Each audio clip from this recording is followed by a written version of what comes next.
Hello aspirants, welcome back once again.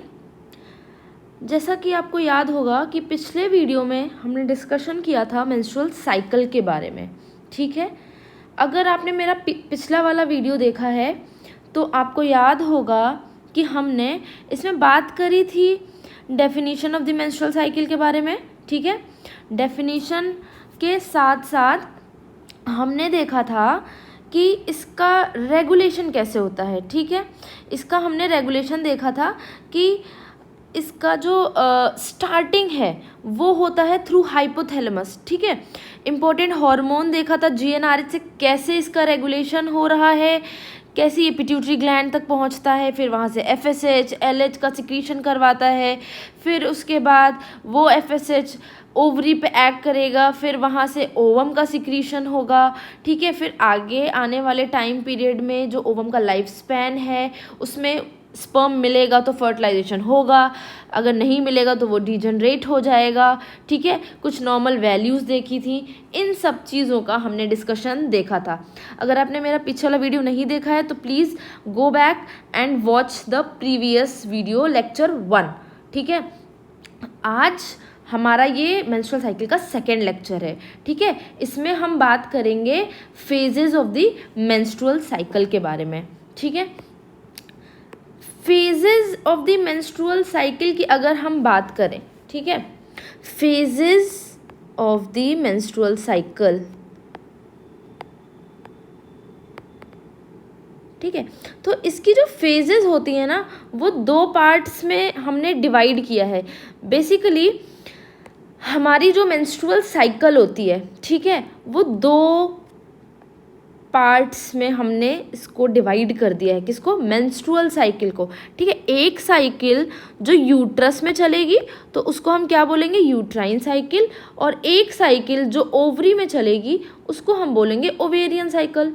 ठीक है, अब ये दो डिफरेंट जो साइकिल्स हैं, ठीक है, इनके बेसिस पे हमने फेजेस को डिवाइड किया है।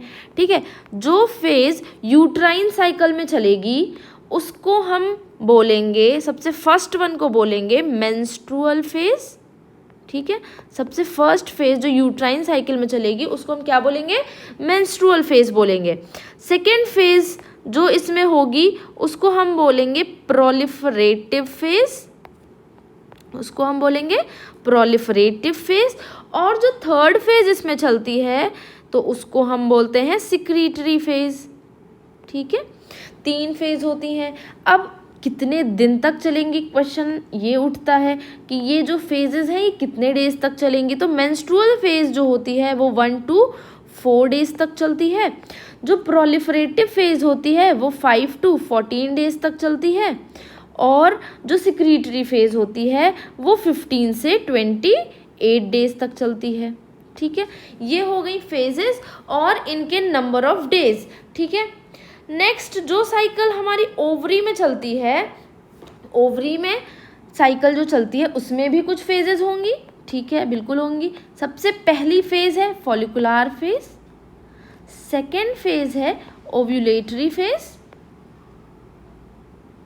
ठीक है, जो थर्ड फेज है उसका नाम होता है लूटियल फेज। ठीक है, इसका नाम है लूटियल फेज। अब फेजेस के बारे में तो हमने पढ़ लिया, अब इसके भी तो कुछ दिन होंगे, कुछ नंबर ऑफ डेज होंगे। तो जो फॉलिकुलर फेज है वो 1 से 13 डेज तक चलती है। जो ओव्यूलेटरी फेज होती है वो 14th डे तक चलेगी, सिर्फ एक दिन। और जो लूटियल फेज है वो कितने दिन चलेगी? 15 to 28 डेज। तो ये हो गया फेजेस का डिवीजन। बेसिकली अभी तक हमने क्या पढ़ा? देखो, पहली बात तो जो साइकिल होती है वो दो अलग अलग जगह चलेगी। जो यूट्रस में चलेगी उसको हम बोलेंगे यूट्राइन साइकिल, और जो ओवरी में चलेगी उसको हम बोलेंगे ओवेरियन साइकिल। तो इसकी फेजेस हमने कुछ डिसाइड करी हैं। पहला है मेंस्ट्रुअल फेज, दूसरा है प्रोलिफरेटिव फेज, तीसरा है सिक्रीटरी फेज। अब ये रहे इसके नंबर ऑफ डेज कि जो मेंस्ट्रुअल फेज होती है वो 1 to 4 डेज तक चलती है, जो प्रोलिफरेटिव फेज होती है वो 5 to 14 डेज तक चलेगी, और जो सिक्रीटरी फेज है वो 15 से 28 डेज तक चलेगी। देन सेकेंड जो साइकिल है वो है ओवेरियन साइकिल। पहली फेज है फॉलिकुलर फेज, कितने दिन तक चलेगी? 1 से 13 डे। ओव्यूलेटरी फेज कितने दिन चलेगी? सिर्फ एक दिन चलेगी। कौन से दिन? 14th day. और जो थर्ड फेज़ है जिसको हम लूटियल फेज़ बोलते हैं, ये कितने दिन तक चलती है? तो 15 से 28 दिन तक चलती है। ठीक है, ये तो हो गया फेजेस का डिवीजन। अब हम एक सिंगल डायग्राम से पूरी इस साइकिल को समझ लेंगे। कैसे समझेंगे? बहुत इजी है, मैं बहुत ही सिंपल वे में समझाऊंगी, और एक बार आपको अगर समझ में आ गया तो फिर आप कभी नहीं भूलेंगे मेंस्ट्रुअल साइकिल और उसकी फेजेस के बारे में। ठीक है, तो हम इसका पढ़ेंगे फेजेस। ठीक है, और अगर आप अभी तक मेरा वीडियो देख रहे हैं that means you are a serious aspirant. ठीक है, तो please watch till the end. ठीक, और अगर आप चाहते हो कि मैं आगे भी आपके लिए फ्री लेक्चर सीरीज़ लेकर आऊँ तो please help me to reach 1K subscribers. जितना ज़्यादा आप शेयर करोगे उतना ज़्यादा आपको मेरे through online free of cost content मिलेगा। ठीक है, और ये बहुत ही क्वालिटेटिव कंटेंट है। आप जितना कंटेंट मैं आपको दे रही हूँ इसके थ्रू आप अगर जो भी MCQs सॉल्व कर रहे हो, अगर नहीं सॉल्व हो रहे हैं then you can comment that question and 80% of the question आपके सॉल्व हो ही जाएंगे वैसे। ठीक है, कोई प्रॉब्लम आएगी नहीं। ठीक है, तो अगर मैं अपनी तरफ से इतना आप एफर्ट डाल रही हूँ तो आपको भी थोड़ा सा मेरे लिए एफर्ट डालना पड़ेगा। ठीक है, तो प्लीज़ लाइक सब्सक्राइब और ज़्यादा से ज़्यादा शेयर करिए। ठीक है, तो चलिए अब हम देखते हैं फेजेस। ठीक है, हमने कितने डेज की साइकिल पढ़ी थी कि ये जो साइकिल होती है वो होती है 28 डेज की। ठीक है, ये साइकिल जो होती है ये होती है 28 डेज की। ठीक है, तो हम ये फटाफट से बना लेंगे नंबर ऑफ डेज इसके शॉर्ट में। ठीक है, तो ये रहे नंबर ऑफ डेज। ठीक, फिर अब हमने क्या बोला, दो जगह ये साइकिल चलती है। ठीक है, एक तो यूट्रस में चलती है, दूसरी कहाँ चलती है बेटा? ओवरी में चलती है। ठीक है, और ये जो दो जगह साइकिल चल रही है तो इसके लिए हमारे पास कुछ हार्मोन्स भी तो होंगे जो इनको रेगुलेट कर रहे होंगे, है ना। तो यूट्रस में पहले देखेंगे हम क्या चेंजेस आते हैं। ठीक है, तो यूट्रस में जो 1 से लेके 5 डेज का टाइम पीरियड होता है बच्चों, वो कौन सा फेज था? मेंस्ट्रुअल फेज था। कौन सा फेज था? Menstrual phase. ठीक है, और जो 5 से लेके जो 14 डे का टाइम पीरियड था उसमें कौन सी फेज चल रही थी? तो उसमें प्रोलिफरेटिव फेज चल रही थी। और जो 15 से लेके 28 डेज तक चल रही थी वो कौन सी फेज थी? ये थी सिक्रीटरी फेज। ठीक है, ये 3 फेजेस हो गई। अब यूट्रस में क्या चेंजेस होते हैं? तो यूट्रस में ना पहले शेडिंग ऑफ द एंडोमेट्रियम होती है, जो हमने पहले भी पढ़ा था कि जो शेडिंग ऑफ द एंडोमेट्रियम होती है जिसको हम मेंसेस बोलते हैं, वो कौन से डेज तक रहेंगे? 1 से लेके 5 डेज तक। तो मेंसेस का जो सिक्रीशन होगा वो कौन सी फेज में होगा बच्चों? मेंस्ट्रुअल फेज में। ठीक है, अब एक बार ये मेंसेस हो गए, ठीक है, तो मेंसेस होने के बाद ये जो दोबारा से एंडोमेट्रियम शेड हुई थी वो दोबारा से बनेगी भी तो, क्योंकि आगे चल के तो फर्टिलाइजेशन होना है। फर्टिलाइजेशन होना है तो हमें एंडोमेट्रियम चाहिए होगी, तो एंडोमेट्रियम का क्या होगा? रीजनरेशन होगा बच्चों। ठीक है, इसका रीजनरेशन हो जाएगा। ओके, चलो रीजनरेट हो गई। ठीक, तो अब ये जो रीजनरेशन हो रहा है ना, किसका?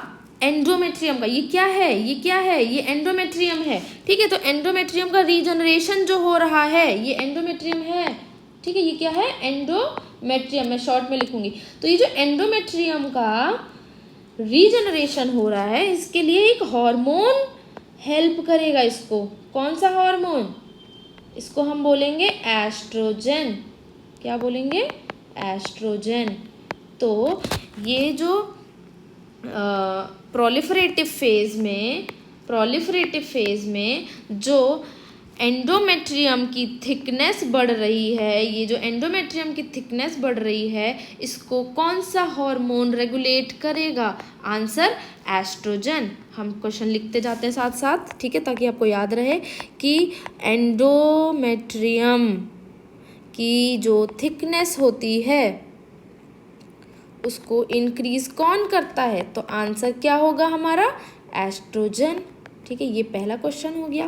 दूसरा क्वेश्चन क्या आएगा कि जो मेंसेस होता है वो किसकी वजह से होता है? ये होता है विड्रॉल फिनोमिना की वजह से। ठीक है, विड्रॉल फिनोमिना, ये इंपॉर्टेंट क्वेश्चन है जो मैं आपको लिखवा दे रही हूँ। ठीक है, थर्ड क्वेश्चन क्या आएगा कि जो मेंस्ट्रुअल साइकिल है वो रेगुलेट किसके थ्रू होती है, तो it is regulated by, very important, red से लिखेंगे, ठीक है, हाइपोथैलेमो पिट्यूटरी ओवेरियन एक्सिस, ठीक है, हाइपोथैलेमो पिट्यूटरी ओवेरियन एक्सिस, जिसको हम क्या बोलते हैं, एचपीओ एक्सिस भी बोलते हैं। हाइपोथैलेमस से कौन सा हार्मोन, जीएनआरएच, पिट्यूटरी से कौन सा हार्मोन, एफएसएच एंड एलएच, और फिर ओवरी से एस्ट्रोजन, ठीक है। तो ये सब मिलके क्या रेगुलेट कर रहे हैं, मेंस्ट्रुअल साइकिल को रेगुलेट कर रहे हैं, ठीक है। ये 3 क्वेश्चन हो गए, अभी हम आगे पढ़ देंगे तो फिर आगे मैं क्वेश्चन आपको बताऊंगी, ठीक है। तो ये हो गया एंडोमेट्रियम के बारे में, ठीक है, एंडोमेट्रियम के बारे में। अब जो फेज़ आपकी साइमल्टेनियसली जब मेंस्ट्रुअल फेज़ और प्रोलिफरेटिव फेज़ चलती है बच्चों, तो इसी के साइमल्टेनियसली एक फेज़ ओवरी में भी चलती है, जिसको हम क्या बोलते हैं, फॉलिकुलर फेज़। तो जो फॉलिकुलर फेज़ होता है, यहाँ पे ओवरी में क्या हो रहा होगा, फॉलिकल का मैच्योरेशन हो रहा होगा। अब फॉलिकल मैच्योर हो जाएगा तो एक मैच्योर्ड फॉलिकल बन जाता है, जिसको हम क्या बोलते हैं, ग्राफियन फॉलिकल, क्या बोलते हैं, ग्राफियन फॉलिकल। और जैसे ही ये ग्राफियन फॉलिकल रप्चर होता है तो एक इम्पॉर्टेंट गैमीट रिलीज होता है, जिसको हम बोलते हैं ओवम या फिर सेकेंडरी oocyte, सेकेंडरी oocyte। तो ये कौन से दिन रिलीज होगा, ये रिलीज होगा 14th डे। कौन सी फेज हो गई बेटा, ये फेज हो गई ओव्यूलेटरी फेज, है ना, ओव्यूलेटरी फेज, ठीक है, ये फेज हो गई ओव्यूलेटरी फेज। फिर उसके बाद जैसे ही ग्राफियन फॉलिकल रप्चर हुआ होगा तो ये रप्चर्ड मास भी तो बचा होगा, तो ये जो रप्चर्ड मास होता है ये एक स्ट्रक्चर में अपने आप को कन्वर्ट कर लेता है, जिसको हम क्या बोलते हैं, कॉर्पस लूटियम, क्या बोलते हैं, कॉर्पस लूटियम। तो बेटा ये कौन सी फेज हो गई, ये हो गई सिक्रीटरी फेज, ये सिक्रीटरी फेज है। या फिर ये सिक्रीटरी फेज आप बोलेंगे किसमें, ये सिक्रीटरी फेज हमारी जब इसमें चल रही थी यूट्रस में, तो इसी के साइमल्टेनियसली जो आपकी ओवरी में फेज चलेगी उसको हम क्या बोलेंगे, उसको हम बोलेंगे लूटियल फेज। क्या बोलेंगे बेटा, लूटियल फेज, ठीक है, इसको हम बोलेंगे लूटियल फेज, जिसमें कॉर्पस लूटियम बनता है, ठीक है। अब ये जो लूटियल फेज है ना, इसमें जो कॉर्पस लूटियम होता है ये एक इंपॉर्टेंट हार्मोन रिलीज करता है, जिसको बोलते हैं प्रोजेस्टेरॉन। क्या बोलते हैं, प्रोजेस्टेरॉन, ठीक है। तो प्रोजेस्टेरॉन का लेवल कौन सी फेज में हाई मिलेगा आपको, ये फेज हमें लूटियल फेज में हाई मिलेगा, ठीक है। अब एक इम्पॉर्टेंट क्वेश्चन बनता है आपका प्रोजेस्टेरॉन से भी, जैसे कि आपने अभी यहाँ लिखा था ना कि एंडोमेट्रियम की थिकनेस कौन इंक्रीज करता है, तो एस्ट्रोजन। अब ये जो एंडोमेट्रियम की थिकनेस है, एंडोमेट्रियम की जो थिकनेस है इसको मेंटेन कौन करता है, endometrium thickness is maintained by which hormone, progesterone, very important question, progesterone. This was PYQ, ये प्रीवियस ईयर क्वेश्चन में पूछा गया है, ये भी PYQ है आपका, ये भी प्रीवियस ईयर क्वेश्चन में पूछा गया है, ठीक है, तो लिखते जाइए। फिर आपने पढ़ा कि जो फॉलिकुलर फेज होती है, जो हमारी फॉलिकुलर फेज होती है, वहाँ पे जो फॉलिकल का डेवलपमेंट होता है उसके लिए आपने एक हार्मोन पढ़ा था, क्या हार्मोन था, उसको बोला हमने FSH। क्या बोला, FSH। तो FSH कौन से फेज में हाई मिलेगा आपको, ये मिलेगा फॉलिकुलर फेज में, ठीक है। फिर उसके बाद जो आपने पढ़ा था कि जो ओव्यूलेशन होता है, जो ओव्यूलेशन होता है, ठीक है, जो ओव्यूलेशन होता है उसके लिए हमारा एक important hormone again pituitary gland से रिलीज होता है, जो पीक पे पहुंच जाता है 14th डे पे, उसको हम बोलते हैं LH हार्मोन। तो जब बेटा LH हार्मोन पीक पे पहुंचता है तो उसको हम क्या बोलते हैं, LH सर्ज बोलते हैं। क्या बोलते हैं, LH सर्ज, ठीक है। तो अगेन इम्पोर्टेंट क्वेश्चन, मैं आप चिंता मत करिए, मैं आपको सारा रिवाइज करवाऊंगी अभी, ठीक है, तो आप बिल्कुल टेंशन मत लो। देखो LH हार्मोन पीक पे कब पहुंचा, LH हार्मोन पीक लेवल पे कब पहुंचा? तो 10 to 12 आवर बिफोर ओव्यूलेशन। नॉर्सेट का क्वेश्चन है ये, ठीक है, आया हुआ है।